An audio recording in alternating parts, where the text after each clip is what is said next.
మంచిర్యాల జిల్లా బెల్లంపల్లి మున్సిపాలిటీలో రెండో విడత కంటి వెలుగు కార్యక్రమాన్ని మున్సిపల్ చైర్పర్సన్ జక్కుల శ్వేత ప్రారంభించారు. కంటి పరీక్ష కోసం వచ్చిన ప్రజలకు ముందుగా రిజిస్ట్రేషన్ చేసి పరీక్ష అనంతరం అవసరం ఉన్న వారికి మందులు, కళ్లజోళ్లు అందజేశారు.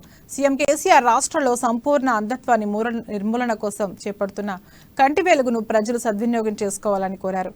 ఈ కార్యక్రమంలో డిప్యూటీ డిఎంహెచ్ఓ విజయ పూర్ణిమ, మున్సిపల్ కమిషనర్ వెంకటేష్ పాల్గొన్నారు.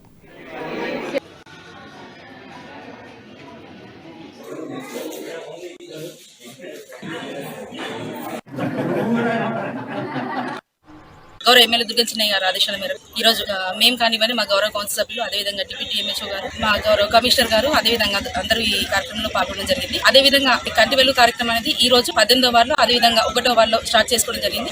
ఏంటంటే మన గౌరవ రాష్ట్ర ముఖ్యమంత్రి కేసీఆర్ గారి ముఖ్య ఉద్దేశం మన మానవ శరీరంలో అతి ముఖ్యమైనటువంటి భాగం మన కళ్ళు అనేవి. ఈ కళ్ళు అనేవి పదిలంగా ఉండాలన్నటువంటి గొప్ప ఉద్దేశంతో ఈ కంటి వెలుగు కార్యక్రమాన్ని రెండో విడత కార్యక్రమాన్ని ప్రవేశపెట్టడం జరిగింది. అదేవిధంగా ఈ కార్యక్రమం మన 34 వార్డులకు సంబంధించి 100 రోజుల కార్యక్రమం జరిగింది. ఏ వార్డులో ఎప్పుడు ఉంటుందన్న విషయాన్ని మన గౌరవ కౌన్సిల్ సభ్యులు, అదేవిధంగా ఆర్పీ కానివ్వండి, ఆశా వర్కర్ కానివ్వండి, మనకి ప్రతి ఒక్కరికి తెలియజేస్తారు. కావున ఈ కార్యక్రమాన్ని ప్రతి ఒక్క సద్వినియోగం చేసుకోవాలి. అదేవిధంగా ఈ కంటి వెలుగు కార్యక్రమానికి వచ్చినటువంటి ప్రజలకి ఎలాంటి ఇబ్బందులు లేకుండా గౌరవ ఎమ్మెల్యే దుర్గం చిన్నయ్య గారి ఆదేశాల మేరకు ఈ రోజు మేము కానీ